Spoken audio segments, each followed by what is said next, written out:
حبايب قلبي، عاملين ايه؟ يا رب تكونوا بخير. ايه رايكم النهارده لو نعمل محشي من الاخر، محشي العزومات؟ يعني عايزه تعمليه في حله، عايزه تعمليه في طاجن، اعملي زي ما انت عاوزه، بس خليكي معايا لاني هقولك على شويه حاجات في المحشي هيظبط معاكي وهيطلع كمان مفلفل ولونه جميل احمر من جوه، واللحمه اللي فيه هتستوي وتبقى دايبه دوب.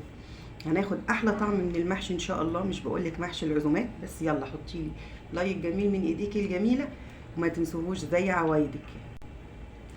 انا معايا حله على النار فيها ماده دهنيه، الماده الدهنيه اللي انت تستخدميها، وهنزل على طول باللحمه. اهم حاجه ان الحله تكون سخنه، هي كده كمان لسه ما سخنتش قوي، يعني لازم تسمعي الصوت ده واكتر كمان علشان اللحمه تقفل المسام بتاعتها وما تنزلش الميه بتاعتها وتبقى عامله زي الكاوتش. وانا استنيت الحله لما سخنت شويه كمان، وهبتدي انزل ببقيه اللحمه.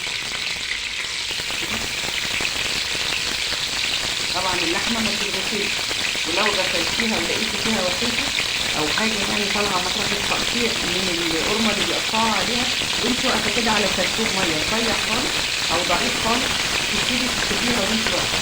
عندك كده باللحمه كلها، ولو عندك حته سميش حطيها، هتاخد الشكل بتاعها، هيغير طعم المحشي شويه. واللي مش هيطفي منها تقدري تتخلصي منها بعد كده، بس تبقي خدتي الدهون الدايبه اللي فيها. وبعد ما حمرت اللحمه كده خدت معايا لون صدمه وبقيت بني كده، رحت نازله بالبصل على طول في الحله. انا سبت حته الدهنه تاني علشان تسلي كل اللي فيها يعني، والبصل هحمره في نفس الحله كده. نرجع نكمل مع بعض. انا حمرت البصله اهي، هي برضو فاتحه. خلي بالك لو الطماطم بتاعتك مش حمراء، تحميرة البصلة هي اللي بتديكي لون، يعني تقدري تحمري البصلة شوية كمان علشان تديكي لون للطماطم، زائد ان الكرملة بتاعت اللحمة دي هتديكي بردك لون في المحشي. فاعملي حسابه وانتي بتحمري البصلة كده، واعملي حساب اللون الطماطم اللي عندك. هي كده حلوة قوي البصلة. انزل بقى بصلصة الطماطم دي، صلصة طازة انا مستخدماها. طبعا انا هجيب صلصة تاني وهسيبهم لغايه لما يتسبكوا شويه. انا زودت صلصه والصلصه كده اتسبكت خلاص. بصوا القوام بتاعها.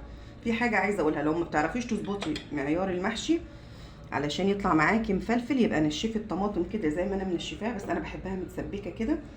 وتعايري لكل كوبايه رز كوبايه ميه من الرز المصري بتاعنا عادي، هو الرز المصري بتاعنا اللي احنا بنشتغل بيه في المحشي، غير الرز الني في ني. الرز الني في ني بتحطي قصاد الكوبايه نص كوبايه تاني بس، يعني كوبايه الرز بتاخد نص كوبايه ميه بس، لان الخضره بتنزل ميه، والطماطم والبصل كله ني في ني فبينزل ميه. فانت لو ما بتظبطيش المحشي خليكي في المسبك وسبكيه حلو، نشفي الطماطم من الميه، علشان لو خليتي فيها سوائل بردك هترجع معاكي تخلي الرز يطرى او يعجن منك. فخلي الطماطم تتسبك حلو وانت بتحشي. تخلي بالك ان ما تقرصيش يعني القرصه بتاعت الصبع دي او الضغط عليه دي، انت كده بتنزلي حياء الصبع. عشان كده احلى من ده كله ان انت تنشفي الطماطم وتحشي عادي خالص، ولا تقرصي على الصبع ولا اي حاجه، عشان ما تنزليش الحياء بتاعه. اتفقنا؟ يعني المسبك سبكيه كويس لو ما بتعرفيش تظبطي الميه بتاعته، لكن لو سبتي فيه سوائل شويه اعملي حسابها تنقصي من كوبايه الرز كوبايه الميه اللي قصادها، يعني معلقتين 3، يعني علشان يطلع معاكي مفلفل وحلو تقدري تاكليه كده، والرزايه تبقى رزايتها. هغسل الرز ونرجع نتبل مع بعض الرز. الرز اتغسل اهو، ولازم تصفيه كويس من الميه برضو لو ما بتعرفيش تعايري له، عشان المعيار معاكي يبقى مظبوط. وهنا التوابل معايا، لو بتحبي الشطه جربي الشطه في المحشي، او المحشي المشطشط هيبقى جميل جدا معاكي. بكمون، كزبره ناشفه، ورشه قرفه، ورشه جوز الطيب، وشطه. انا حاطه شطه وكمون كزبره ناشفه. هكتب لكم البهارات في صندوق الوصف. وهنا شويه زيت علشان الرز يفلفل. خلي بالكم حركه التوابل والزيت دي بتفرق جدا في طعم الرز، وكمان الفلفله بتاعته عشان الزيت اللي اتغلف بيه. دلوقتي هنزل بالصلصه.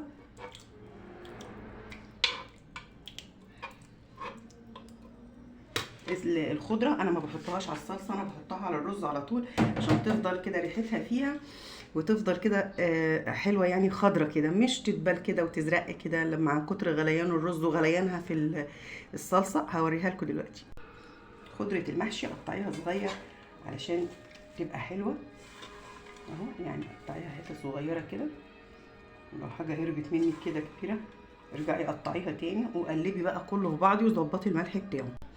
خضرة المحشي سر جمال المحشي وريحته وكمان لونه وطعمه، يعني كتري خضرة علشان يبقى طعمه حلو.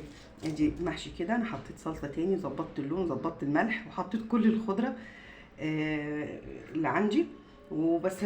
خضرته كده حلوه يعني. هنبتدي نحشي بقى دلوقتي. عايزه اقول لك بصي الرز مفتفت اهوت في ايديا. لو لقيتيه ماسك ولقيتيه بتعصري كده بينزل ميه تعرفي ان ميته كتير، وكده انت هتقللي في ميه السلق بتاعه. انا كل دوت عاوزه اخليكي تظبطي ميه الرز، اصل انا بحبه مفلفل جدا، يعني مفلفل ما يبقاش ميته زياده، فاللي بيحبه زي كده يظبط معايا الدنيا.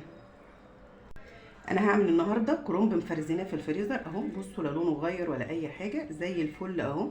اهم حاجه تطلعيه من الفريزر تشطفيه شطفه حلوه بالميه وتحطيه في مصفى عشان يتصفى. ماشي، ده بالنسبه للكرنب المفرزن.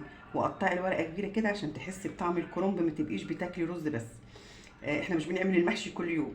وبعدين عاوزه اقول لك ايه كمان، لو كرنبايه بقى جديده انا مقطعاها معاكي وعاملاها معاكي كذا مره على القناه. جربي طريقتي في سلق الكرنب ما يتهريهوش، وخلي الورق كبير شويه كده، وان شاء الله هيطلع معاكي حلو كده. انا اهو اتحشيت اهو، وهبتدي اقفل عليه كده كويس اهو. بقفل الجنبين وبقفل عليه كويس. لازم المحشي يكون ماسك نفسه اهو كده، وتقفليه حلو ما تكلكعيهوش اهو كده، بيبقى زي الفل. بصوا الخضره بتاعته لونها جميل ازاي. وهتبتدي ترصيه صوبع يلزق في صوبع علشان ما يتفكش من. نحشي مع بعض صباع تاني اهو. هتقفليه كده من الجوانب الاول، وبعد كده يبقى سهل عليكي ان انت تمسكيه كده وتزنقيه كده. لازم يكون ناشف كده مش طري. اتفقنا؟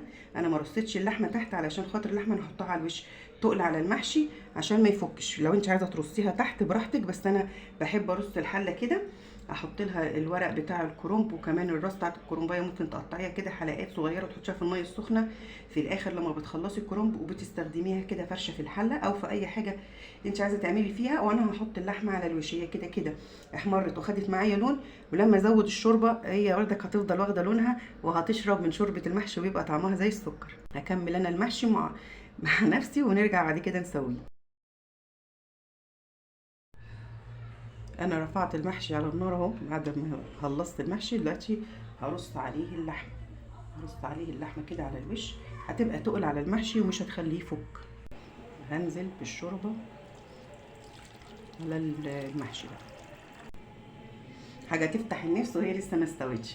طبعا مش هننسى نحط شويه الشوربه دول بقيه اللحمه. احلى محشي، محشي حلو. ادي خلاص المحشي كده خلص، هو شرب الميه بتاعته اهو. اللحمه جميله، وتقدري تحطيها كده في الفرن لو انت الحله بتاعتك تدخل النار او الفرن، يعني اللحمه تاخدوش، بس هي مش محتاجه، هي جميله اهي. وادي المحشي اهو استوى وجميل اهو. بصوا استوى واتهرى كمان، واللحمه زي الفل. بصوا اللحمه جربوها ان شاء الله هتعجبكم. مش قادره امسكها. جربوها حلو. الف صحه وعافيه. ما تنسوش تعملوا لايك للفيديو واشتراك في القناه عشان يوصل لكم كل جديد.